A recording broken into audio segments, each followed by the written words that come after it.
Spirituality is more matter than looks. Ang pakikipaglaban sa espiritu, spiritual war ay mas mahalaga kaysa sa looks o itsura na panglaman na nagsasabi na ang mga paniniwala ng mga black pill. Ang black pill ay paniniwala ng tao na panglaman, na kaalaman na panglaman lamang ng tinatalakay ng black pill. Ang black pill ay hindi naniniwalang may Diyos, may dudang may Diyos o walang Diyos dahil sa kapighatian na ramdaman dito sa sanlibutan na sinasabi nilang brutal reality. Kung na black pilled ka, marahil na biktima ka ng mga pambubuli at pagre-reject ng crush mo at ginagawan ka ng masama kasi pangit ka. Kung pogi ka naman, sinasamantala mo gumawa ng masama dahil sa halo effect mo. Yes, totoo. May pangit at pogi dahil ang Diyos ang lumikha sa lahat, pati hayop o anumang bagay dito sa sanlibutan. Huwag kang magagalit na nilikha ka ng Diyos na pangit dahil kalooban ng Diyos na pangit ka. Ganon din ang pogi, kalooban ng Diyos na pogi ka. Di porkit may pogi at pangit doon na lang nauuwi ang solusyon ng lahat.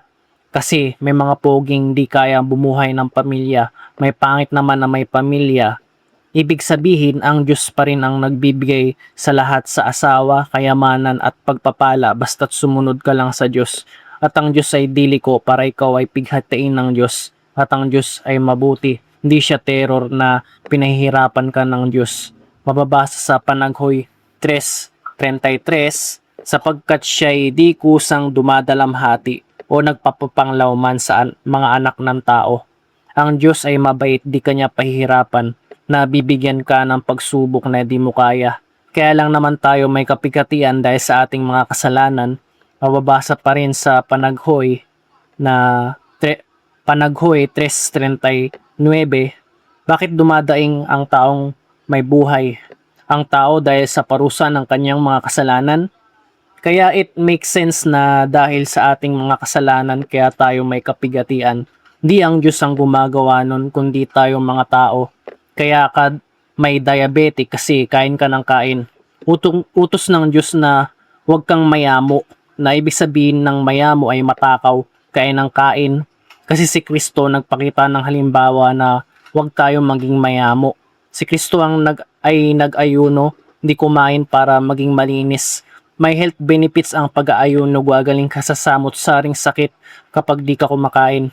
Kaya kapangit dahil ikaw ay may bisyo, alak, sigarilyo, sinisira mo katawan mo, kaya ka naging pangit kasi masama sa katawan ang alak, sigarilyo. Inutos din naman ng Diyos na iiwas ka sa pag-inom ng alak at huwag mo sisirain ng iyong katawan. Tapos magagalit ka sa Diyos, ikaw din naman ang may kasalanan.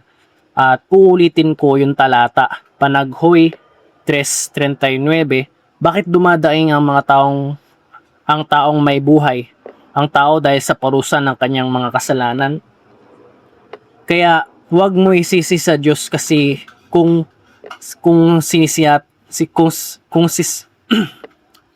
kaya huwag mo isisi sa Diyos kundi isisi natin ito sa ating mga sarili at magbago sa pagsunod sa Diyos kasi ang mga tao ay nilikha ng Diyos sa kanyang sariling kamay.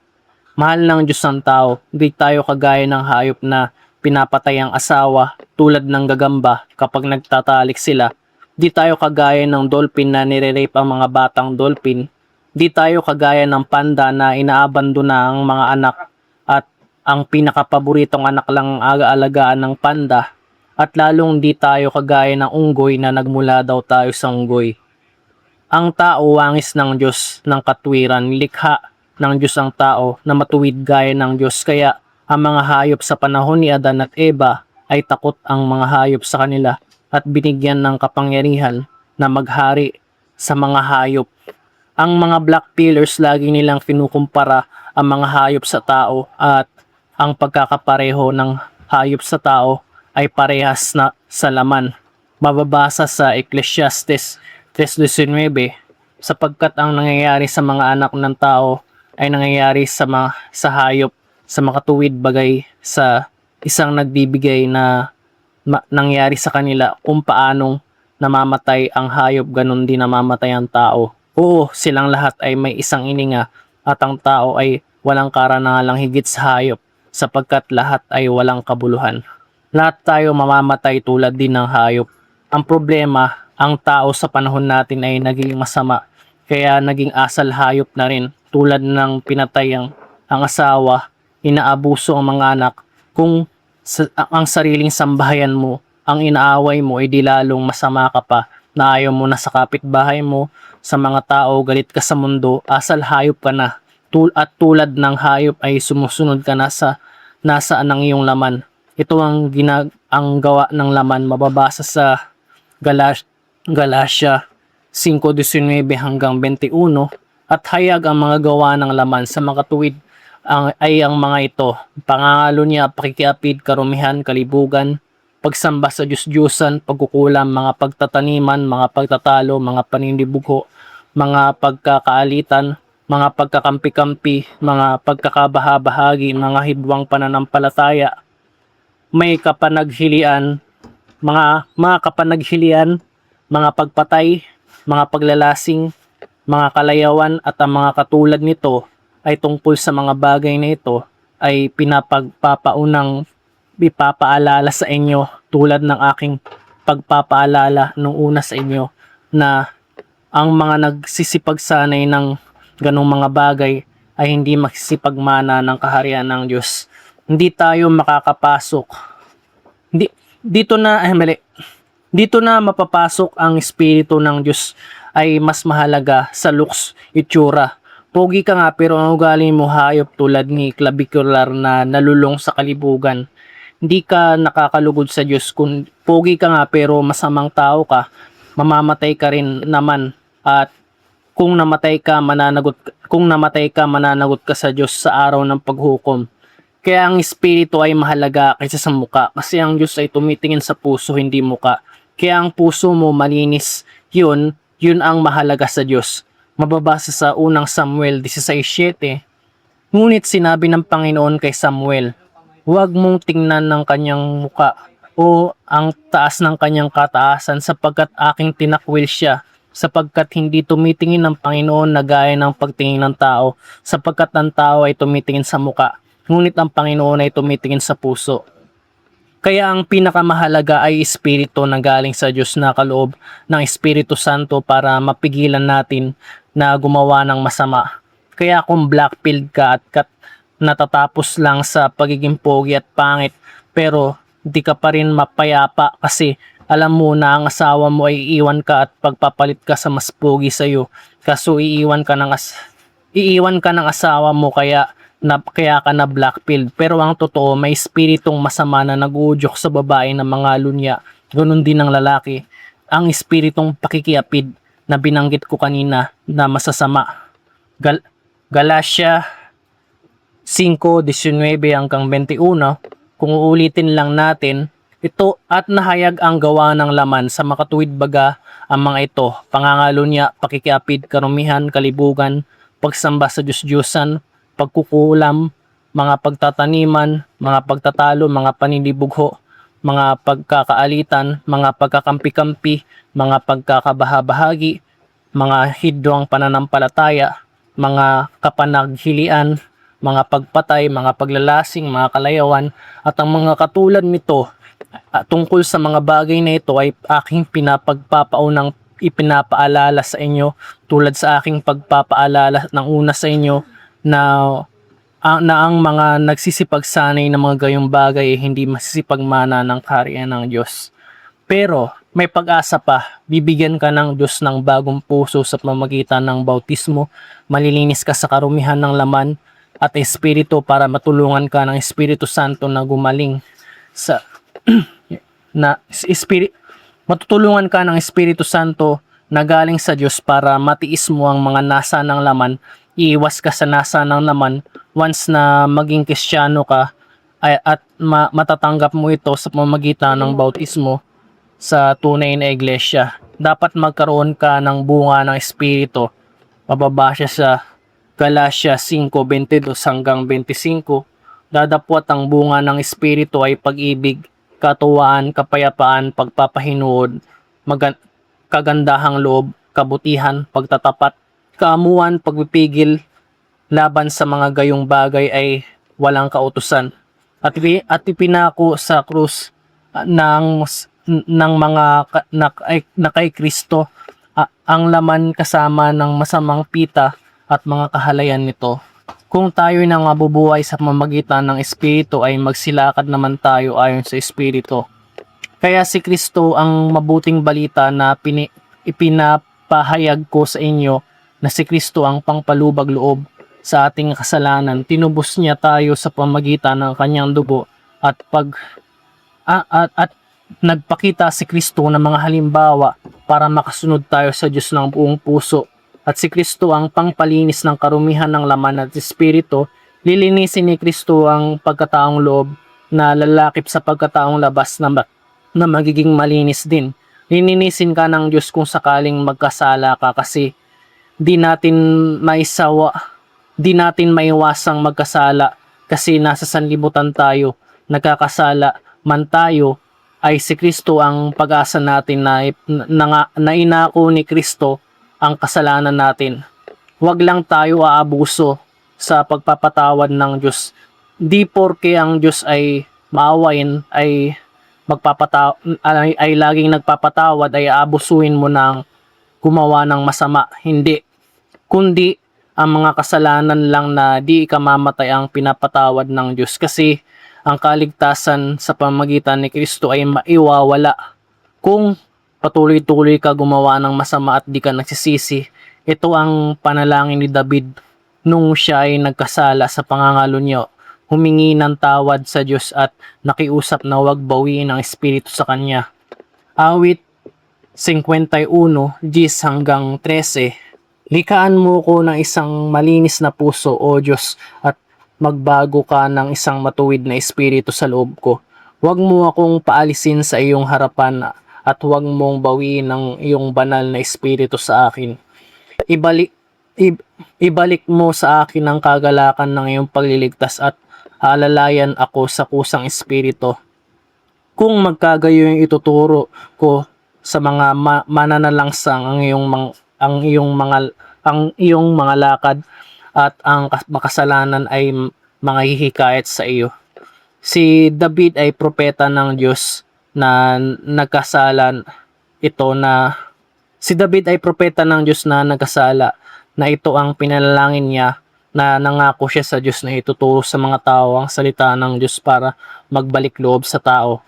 Kaya para tayo ay mabago, ay makinig tayo sa pangangaral na sinugo ng Diyos, kasi ang mga mangaral ay nagtuturo ng tamang ebanghelyo ni Kristo. Straight to the point, makinig ka sa pangangaral ni Brother Eli Soriano, kasi si Brother Eli lang ang nagpaliwanag ng malinaw na salita ng Diyos.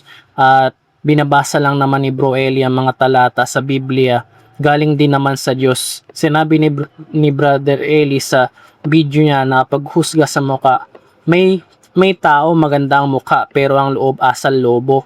Pero may mga taong pangit ng mukha pero ang nasa loob ay kuldero. Maamo ang ibig sabihin. Mababasa sa Galatia 4:9. Dadapwat ngayon yamang nakilala ninyo ang Diyos at lalong mabuting sabihin na kayo'y nakikilala ng Diyos, ngunit muling nagbabalik kayo ng doon sa may hina at walang bisang pasimulang aral na sa mga yaoy ninanasa ninyong magbalik sa pagkaalipin.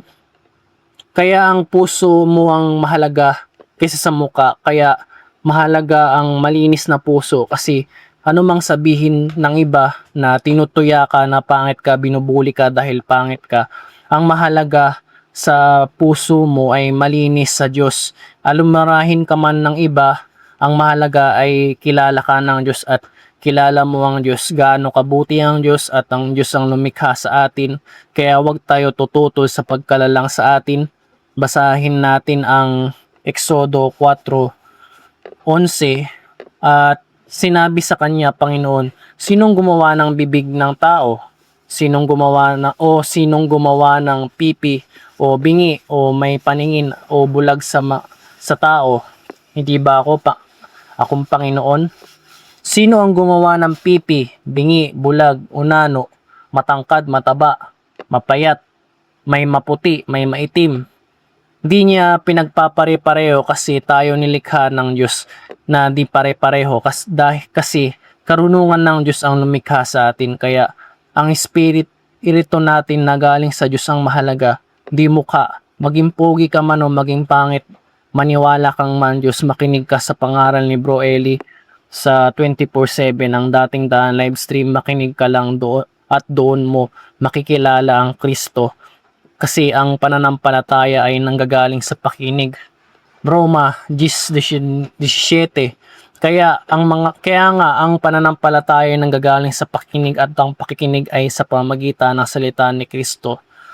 Di naman porke na nakinig ka lang hindi ka nagagawa ng mabuti tulad ng osas. Once saved, always saved. Mali yun.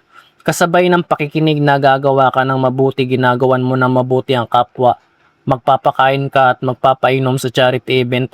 Magbibigay tulong sa mga matatanda sa kanilang kapighatian. Gumawa tayo ng mabuti sa lahat. Galatia 6:10. Kaya nga samantalang tayo ay magpagkakataon ay magsigawa tayo ng mabuti sa lahat at lalong-lalo na sa mga kasangbahay sa pananampalataya. Kung gumagawa ka ng mabuti, maliligtas tayo sa araw ng paghukom kasi ang paggawa ng mabuti ay katuparan ng ating pagkaligtas. Ayon sa talinhaga ni Kristo sa araw ng paghukom, Mateo 25:34 hanggang 40, kung magkagayoy sabihin ng hari na sa sa kanyang kanan, magsiparito kayo mga pinagpala ng aking ama. Manahin ninyo ang kahariang nakahanda sa inyo buhat ng itatag ang sanlibutan, sapagkat ako'y nagutom at ako'y inyong pinakain, ako'y nauhaw at ako'y inyong pinainom, ako'y naging taga-ibang bayan at inyo akong pinatuloy, naging hubad at inyo akong pinaramtam, ako'y nagkasakit at ninyo akong dinalaw, ako'y binilanggo at inyong akong pinaroonan.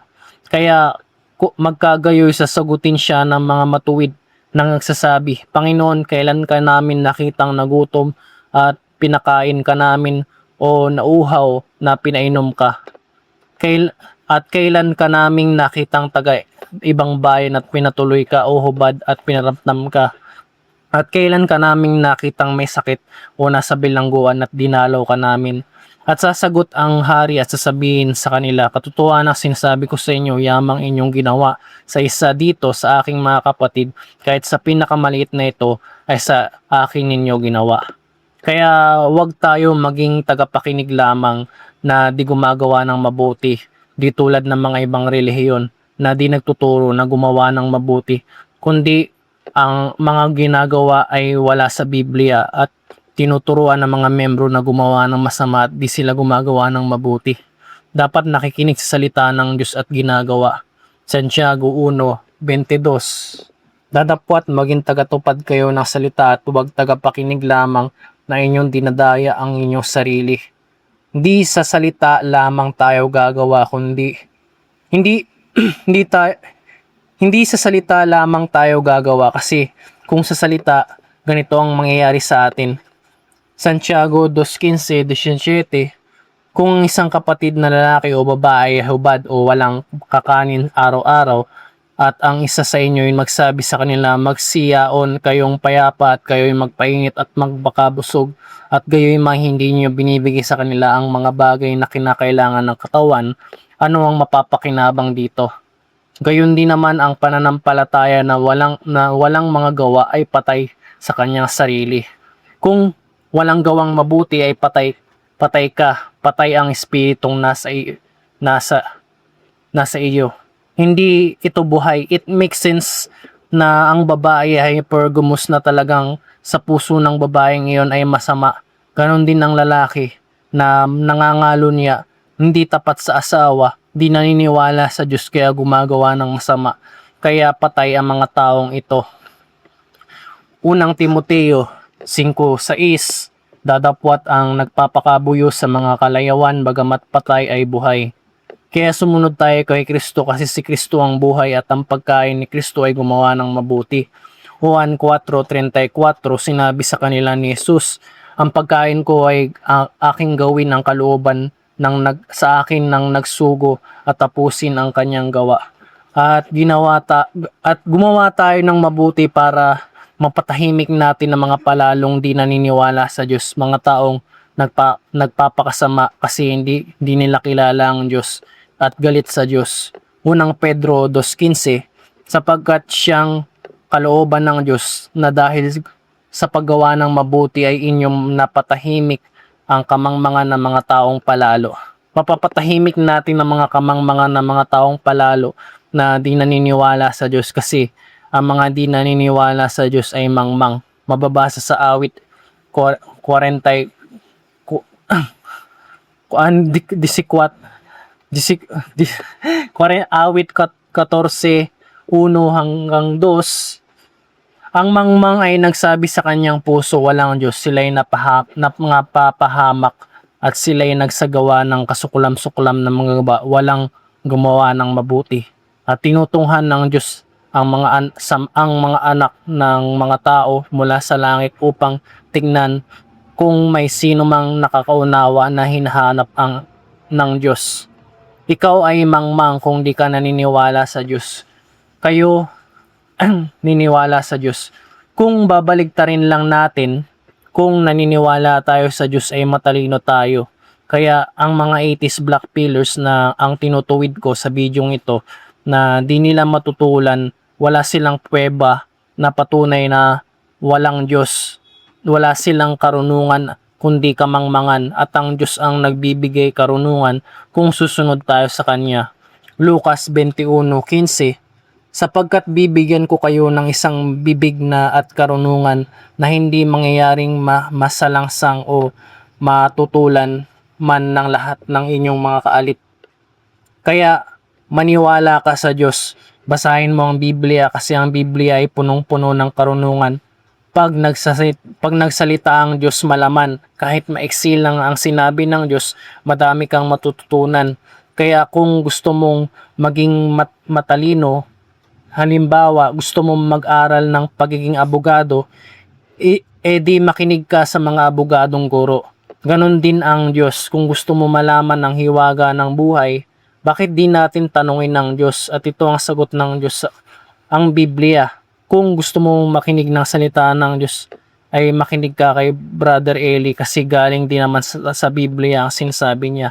Loobin po sana na mabuksan ng Diyos ang puso nyo sa Diyos ang karangalan at kapurihan at buong pagpapakumbaba na nalaman ko ito sa pamamagitan ng Espiritu. Salamat po sa Diyos. Sa mga gustong malaman ng mga iba pang looks-maxing information at self-improvement paano kumita ng pera, mayroon akong free full course sa aking YouTube channel. Search mo lang Parkoter, Parcoter, Parkoter.